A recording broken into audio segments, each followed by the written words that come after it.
TNPSC group 4 2026 நடக்கும் அப்படின்னு சொல்லிட்டு நிறைய நண்பர்கள் வந்து கேட்டுகிட்டே இருக்காங்க. சில வீடியோக்களில் வந்து 2026 வந்து எக்ஸாம்ஸ் கிடையாது, 27 இருக்கும் அப்படிங்கிற மாதிரியும், இல்லை சார் எலெக்ஷன் இருக்குது அதனால் வராது அப்படிங்கிற மாதிரியும் நிறைய ஒப்பீனியன் வந்துட்டுருக்கு. பட் எதுவுமே அதிகாரப்பூர்வமாக கிடையாது. சரி, நம்ம இப்போது என்ன நடக்கலாம் அப்படிங்கிறத பற்றி ரியாலிட்டி என்னங்கிறத நம்ம வந்து பேசுவோம். உங்கள் எக்ஸாம்ஸ் எப்போ நடக்கலாம், அதுக்கு நீங்கள் ரெடியாக இருப்பீங்களா அப்படிங்கிற ஒரு கேள்வியும் வைக்கலாம். இப்போ என்ன இஷ்யூ, முதல்ல என்ன இஷ்யூ போயிட்டு இருக்கு அப்படிங்கிறது உங்களுக்கே தெரியும். குரூப் 4 2025 ஆல்ரெடி நமக்கு ஒரு பிரச்சனையில் இருந்துகிட்ருக்கு. ஸோ இந்த எக்ஸாம்ஸில் கேட்ட கொஷின் லெவல் அப்படிங்கிறது நம்ம எதிர்பார்த்த ஸ்டாண்டர்டில் இல்லாமல் இருந்தது ஒரு பெரிய பிரச்சனை. இனி நீங்கள் படிக்கக்கூடியதுக்கும் வந்து பார்த்திங்க அப்படின்னா நிறைய சேஞ்சஸ் வந்து நம்மளோட ப்ரிப்பரேஷனில் மாற்றணும் அப்படிங்கிறது ஒன்று இருக்குது. ஸோ இதனால் எவ்வளோ பேர் வந்து இனி படிக்க ஆரம்பிக்க போகிறாங்க அப்படிங்கிறது ஒரு பெரிய கேள்வியாகவும் இருக்கும். ஸோ பட் புது ஆஸ்பிரண்ட்ஸ் வர தான் செய்வாங்க, படிக்க தான் செய்வாங்க. உண்மையாகவே வந்து கவர்மெண்ட் வேலைக்கு போகணும் அப்படின்னு நினைக்கிறவங்க அதுக்கான உழைப்பு கொடுக்கறது ரெடியாக தான் இருப்பாங்க. அதுக்கான காம்படிஷன் இன்க்ரீஸ் ஆகிட்டே இருக்குது. பட் டிஎன்பிஎஸ்சி இது வரைக்கும் ஒரு ஆன்சரும் சொல்லலை. நம்ம அதை கேட்டதுக்கு ரீ எக்ஸாம்ஸ் பற்றின ப்ரொடெஸ்ட் நிறைய விஷயங்கள் பண்ணோம். பட் எந்த பதிலும் டிஎன்பிஎஸ்சிலேருந்து வரலை. வினாத்தாள்கள் தவறு இருக்கிறத சுட்டி காட்டினாங்க. பட் எதுவுமே அந்த ஆன்சர்ஸ் கொடுக்கல. அவங்க அதை பற்றி பேசலை. பட் ஒரே ஒரு விஷயத்தை மட்டும் அப்டேட் பண்ணியிருக்காங்க. என்ன அப்படின்னா, குரூப் 4 2025 ரிசல்ட் அக்டோபர் மாதம் ரிலீஸ் ஆகும் அப்படிங்கிற மாதிரி பப்ளிஷ் பண்ண போகிறாங்க அப்படிங்கிறது டிஎன்பிஎஸ்சியோட வெப்சைட்டில் இருக்குது. சரிங்களா? ஸோ அப்போ அவங்க வந்து மற்ற எந்த விஷயத்தை பற்றியும் எந்தவித அனௌன்ஸ்மெண்ட்டும் அப்டேட்டும் கொடுக்கல. சரியா? சரி, இது ரீ எக்ஸாம்ஸ் நடக்குமா நடக்காதா அப்படிங்கிறது எல்லாமே நம்ம ஒரு பக்கம் அதுக்கான முயற்சிகள் எடுக்கப்பட்டிருந்தாலும், அடுத்த வருடம் படிக்கணும் அப்படின்னு நினைக்கிறவங்கள பற்றி உங்களுக்கு என்னென்ன பிரச்சனைகள் இருக்கும், எவ்வளோ நாள் வந்து நம்ம வந்து வெயிட் பண்ணணும், இல்லை இப்போ எக்ஸாம்ஸ் நடக்கும், எக்ஸாம்ஸ் நடந்தால் எந்த டைமில் நடக்கலாம் அப்படிங்கிற மாதிரியான சில விஷயங்களை நம்ம வந்து கொடுக்கலாம். அதை பற்றி தான் நிறைய பேர் கேட்டிருக்கீங்க. ஸோ இது ஒரு வேளை இந்த ப்ராசஸ் ஆஸ் யூஷுவல் அப்படியே கம்ப்ளீட் ஆனாலும், சரிங்களா, ஸோ இந்த ரிசல்ட் கொடுத்ததுக்கப்புறம் ஒரு 3-4 மாதம் ஸோ மற்ற ப்ராசஸ் எல்லாமே போகும். அண்ட் 2026 எக்ஸாம்ஸ் இருக்குமா அப்படின்னு கேட்டிங்கன்னா, ஸோ 2022 எக்ஸாம்ஸ் நடந்தது.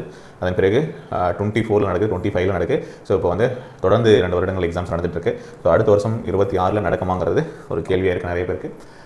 ஒரு விஷயம் எப்படி இதை தெரிஞ்சுக்கலாம் அப்படின்னா, உங்களுக்கு தெரிஞ்சது தான் ஆனுவல் பிளானர். ஸோ இந்த ஆனுவல் பிளானரில் ஒவ்வொரு வருடமும் தேர்வுகள், எந்தெந்த தேர்வுகள் வரப்போகுது, எந்த மாதத்தில் நோட்டிஃபிகேஷன் கொடுக்க போகிறாங்க, எக்ஸாம்ஸ் எப்போ நடக்கும் அப்படிங்கிறத பற்றின அனௌன்ஸ்மெண்ட்டை தருவாங்க. ஸோ இது எப்போ கிடைக்கும் அப்படின்னா, நவம்பர் அல்லது டிசம்பரில் கிடைக்கலாம். போன வருஷம் நவம்பரில் கொடுத்தாங்க. ஸோ இப்போயும் நவம்பரில் நம்ம எதிர்பார்க்கலாம். சரிங்களா?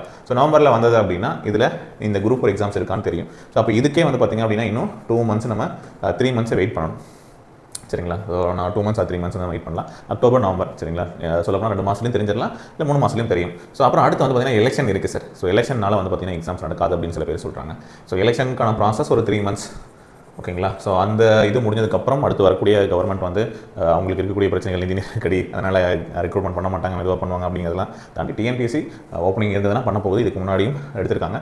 ஸோ 2026 எக்ஸாம்ஸ் நடக்கும் அப்படின்னா இங்கே ஒரு வேளை ஆனுவல் பிளானரில் கொடுத்துருந்தாங்கன்னா நமக்கு தெரிஞ்ச 2 மந்த்ஸில். ஸோ அப்படி கொடுத்தாங்கனாலும் நமக்கு வந்து இப்போ எப்படி ப்ராசஸ் பண்ணாங்களோ அதே மாதிரி ஜூன் அல்லது ஜூனுக்கு அப்புறம், சரிங்களா, ஜூலையிலையோ, ஓகேங்களா, ஸோ எப்போயாவது ஒரு டைம் பீரியடில், ஜூலைக்கு அப்புறம் ஏதாவது ஒரு டைம் பீரியடில் எக்ஸாம்ஸ் நடக்கலாம். ஸோ இப்படி எக்ஸாம்ஸ் நடந்தால் பார்த்தோம் அப்படின்னா நமக்கு இப்போ இருக்கக்கூடிய ஒரு 3 மந்த்ஸ், இந்த இயர் இருக்கக்கூடிய 3 மந்த்ஸ், அப்புறம் நீங்கள் ஜூன் வரைக்கும் வச்சுக்கோங்க, ஒரு 6 மந்த். ஒரு புதுசாக படிக்கக்கூடிய ஆஸ்பிரண்ட்டை மைண்டில் வச்சு நம்ம சொல்லும்போது கண்டிப்பாக இந்த டைம் அவங்களுக்கு தேவைப்படும். இந்த டைம் இல்லாமல் நீங்கள் எக்ஸாம்ஸ் இப்போ பண்ண முடியாது. ஆனால் ஏற்கனவே படித்து நம்ம வந்து கிளியர் பண்ண முடியாத, நம்ம பக்கத்தில் போயிட்டு நம்ம ஜாப் கிடைக்காம வந்துட்டு இருக்கிறவங்களுக்குலாம் இது வந்து ரொம்பவே ஒரு கஷ்டகாலம் அப்படின்னு தான் நம்ம சொல்லணும். ஏன் அப்படின்னா மறுபடியும் இவ்வளோ நாள் வெயிட் பண்ணணும் அப்படிங்கிற ஒரு ப்ராசஸ். ஏன்னா இந்த டைம் பீரியடில் நடக்கலாம், இல்லை தள்ளி போகலாம். ஸோ டிசம்பர் வரைக்கும் இருக்கணும்னா இன்னும் வந்து ஒரு 15 மாதம் 1 இயருக்கு மேலே வந்து பார்த்திங்க அப்படின்னா வெயிட் பண்ணுறது. அதுக்கப்புறம் வந்து பார்த்திங்க அப்படின்னா ஜாப் வாங்குறது அப்படிங்கிறதுல ஒரு 1.5 வருஷத்துக்கான ப்ராசஸே அப்படியே இருக்குது. சரிங்களா? 1 இயர் 2 இயர் அப்படிங்கிறது நீங்கள் உங்களுக்கான டைம் பீரியட் இங்கே வந்து மறுபடியும் கொடுக்குற மாதிரி இருக்கும். எக்ஸாம்ஸ் வந்து எவ்வளோ தள்ளி போகுது அப்படிங்கிறத பொறுத்த வரைக்கும். சரிங்களா? ஸோ வழக்கம் போல் ஜூலையில் நடக்குது அப்படின்னா, இல்லை அப்படின்னா கண்டிப்பாக எக்ஸாம்ஸ் நடக்க தான் போகுது, அடுத்த எக்ஸாம்ஸ் நடக்க தான் போகுது.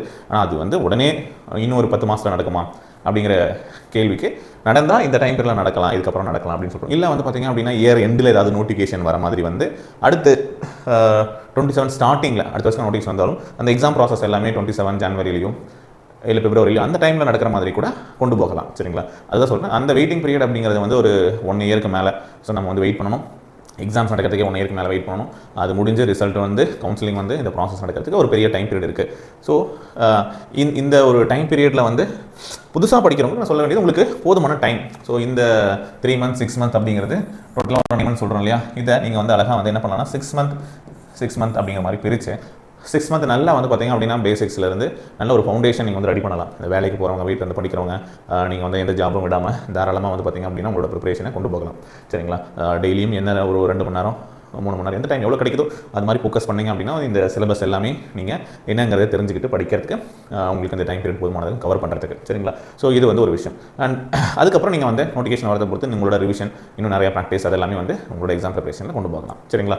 ஸோ இன்னொரு முக்கியமான விஷயம் என்ன அப்படின்னா நான் சொன்னது தான். ஸோ இது வந்து ஒரு லாங் ப்ராசஸாக தான் இருக்க போகுது அப்படின்னு சொல்லிட்டு ஸோ உங்களுக்கு 1 இயர் ஆகலாம் 1 இயர்லேருந்து 2 இயர் கடைசியாக நீங்கள் ஜாப் போய் சேர்ற வரைக்கும் அப்படிங்கிற ஒரு ப்ராசஸ் இருக்குது. ஸோ இந்த மந்த்லேருந்து நம்ம எடுத்துக்கிட்டோம் அப்படின்னாவே சரிங்களா.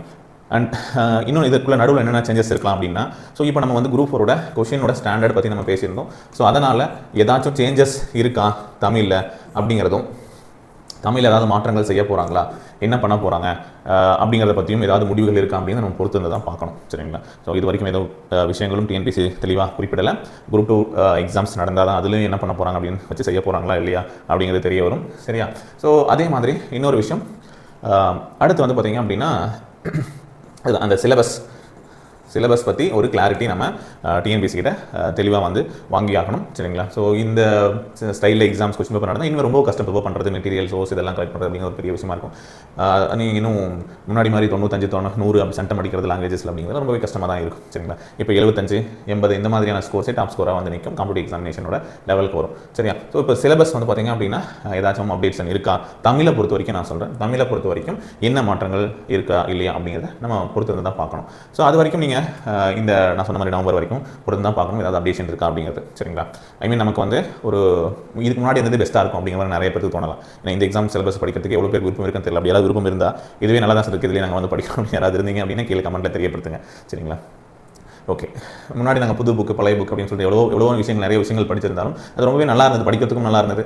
கொஷின் வைஸும் பார்த்திங்க அப்படின்னா நமக்கு வந்து நல்ல ஸ்கோரும் வந்து கிடைச்சது அப்படிங்கிறது தான் எல்லாருடைய உண்மையான விஷயம் சரியா. எல்லோரும் உண்மையாக நினைக்கிறது தான் சரி. இப்போ இந்த விஷயங்கள் பொறுக்கும் போது நம்ம இன்னொன்று வந்து பார்த்திங்கன்னா அடுத்து இப்போ ஃபோக்கஸ் பண்ணணும் அப்படின்னா சிலபஸ் விஷயம் அப்படின்னா நீங்கள் படிக்க வேண்டியது ஸோ உங்களுக்கு ஜிஎஸ் போர்ஷனில் கண்டிப்பாக எந்த வித மாற்றமும் இருக்காது. நீங்கள் தாராளமாக as usual history geography polity அப்படின்னு சொல்லிட்டு எல்லாத்தையுமே வந்து நீங்கள் படிக்க ஆரம்பிக்கலாம் அப்படின்னு சொன்னால் ஸோ ஜிஎஸ் அண்ட் மேக்ஸ் அதாவது ஆப்டிடியூட் அண்ட் ரீசனிங் சொல்கிறேன் சரிங்களா. ஸோ இதை வந்து ஃபோக்கஸ் பண்ணலாம். இந்த 100 கொஷின்ஸ்க்கு ஃபோக்கஸ் பண்ணுறது நீங்கள் கண்டினியூ பண்ணலாம் ஓகேங்களா. ஸோ இதை வந்து நம்ம பொறுத்தது தான் நம்ம வந்து ஐ மீன் புதுசாக ஸ்டார்ட் பண்ணுறவங்க நான் வந்து சொல்கிறேன். அதே மாதிரி நீங்கள் ஏற்கனவே படிச்சிருக்கவங்களும் வந்து நீங்கள் என்ன பண்ணலாம் அப்படின்னா இங்கே ஸ்ட்ராங் பண்ணலாம். ஏன்னா ஜிஎஸ் ஏற்கனவே அவுட் சோர்ஸ்லேருந்து நிறைய கேள்விகள் வருது அப்படிங்கிறது நமக்கு தெரியும். ஸோ அதுக்கு நீங்கள் புக்ஸ் முடிச்சது எஸ்சிஆர்டி முடிச்சிட்டிங்க அப்படின்னா அடுத்து வந்து பார்த்திங்கன்னா ஒரு அவுட் சோர்ஸ் ஒரு ஸ்டாண்டர்டான சோர்ஸ் வந்து நீங்கள் ரெஃபர் பண்ணலாம். ஸோ அதுக்கான ப்ரிப்பரேஷனை இந்த டைம் பீரியடுக்கு நீங்கள் ரிப்ளேஸ் பண்ணலாம் சரியா. ஸோ நான் சொன்ன மாதிரி இப்போதைக்கு இதை நீங்கள் வந்து ஃபோக்கஸ் பண்ணலாம். ஸோ இதை பேஸ் பண்ணி உங்களுக்கு வந்து ஏதாச்சும் ஸ்டடி பிளான் ப்ரிப்பரேஷனுக்கு ஐடியா வேணும்னு சொல்லுங்கள். அடுத்த வீடியோஸில் நான் வந்து அப்டேட் பண்ணி கொடுக்குறேன் ஓகேங்களா. இதுதான் விஷயம் நிறைய பேர் வந்து கேட்டிருக்கீங்க. ஸோ இப்படி இருந்தால் என்ன நடக்கும் அப்படிங்கிறத நீங்கள் ஒவ்வொரு விஷயம் பார்க்கலாம். இவ்வளோ தான் விஷயம். இதுக்கு மேலே சொல்கிறதுக்கு ஒன்றும் இல்லை. ஒவ்வொருத்தரும் ஒவ்வொரு ஒப்பீனியன் வந்து சொல்லலாம் நடக்கும்னு சொல்லலாம் நடக்காதுன்னு சொல்லலாம் ஓகேங்களா. ஆனால் எப்படி இருந்தாலும் எக்ஸாம்ஸ் நடக்க போகுது அது எல்லாத்துக்கும் தெரியும். பட் நீங்கள் வந்து தேவையில்லாமல் போட்டு குழப்பிக்காமல் ஒரு தெளிவாக யோசிங்க என்ன நடக்கும். நமக்கு வந்து பார்த்திங்க அப்படின்னா இவ்வளோ நாள் நம்மளால் வந்து தாக்கு பிடிக்க முடியுமா. நம்ம வந்து பார்த்திங்கன்னா வேறு வேலைக்கான ப்ராசஸ் வந்து ஒரு சைடு நம்ம வந்து பார்த்துக்கிட்டே இருக்கலாமா. ஏற்கனவே வேலையில் இருக்கிறவங்க படிக்கணும் அப்படின்னு நினச்சிங்கன்னா உங்களுக்கான என்ன டைம் இருக்குது எவ்வளோ நேரம் இருக்குது அப்படிங்கிறதெல்லாம் பாருங்கள். ஸோ அந்த டைமை பொறுத்து உங்களுக்கு வந்து நான் சொன்ன மாதிரி ஒரு 9 monthsலேருந்து 1 year இருக்குது அப்படின்னாலும் சரிங்களா 9 months மினிமம் ஆச்சும் இருக்கும் அப்படின்னு நினச்சிங்கன்னா ஒரு 6 month எஃபெக்டிவ் படிச்சு ஒரு 3 month நல்லா வேஸ்ட் பண்ணால் தான் நீங்கள் ஒரு நல்ல ஸ்கோர் எடுக்க முடியும் அப்படிங்கிறத மைண்டில் வச்சுக்கோங்க. அதனால் இப்போ ஒரு நாளும் உங்களுக்கு வந்து வேஸ்ட் பண்ணாமல் எவ்வளோ சீக்கிரம் ஸ்டார்ட் பண்ணுறீங்களோ அவ்வளோ சீக்கிரம் நல்லது அப்படிங்கிறத நான் வந்து சஜஸ்ட் பண்ணுவேன் சரிங்களா. ஏற்கனவே இருக்கிறவங்க நீங்கள் சொன்ன மாதிரி நீங்கள் வேறு என்னென்னலாம் ஃபோக்கஸ் பண்ண முடியுமோ அடிஷனலாக இம்ப்ரூவ் பண்ணிக்கிறது அது பண்ணலாம் okay. So all the best. அடுத்த வீடியோவில் இன்னும் சில தகவலோட நம்ம பார்க்கலாம். சேனல் சப்ஸ்கிரைப் பண்ணால் மறக்காமல் சப்ஸ்கிரைப் பண்ணி வச்சுக்கோங்க. வீடியோ பிடிச்சா லைக் பண்ணி உங்கள் ஃப்ரெண்ட்ஸ்க்கும் ஷேர் பண்ணுங்கள். உங்களுடைய கருத்துக்களை மறக்காமல் கமெண்ட்டில் தெரியப்படுத்துங்க. நன்றி.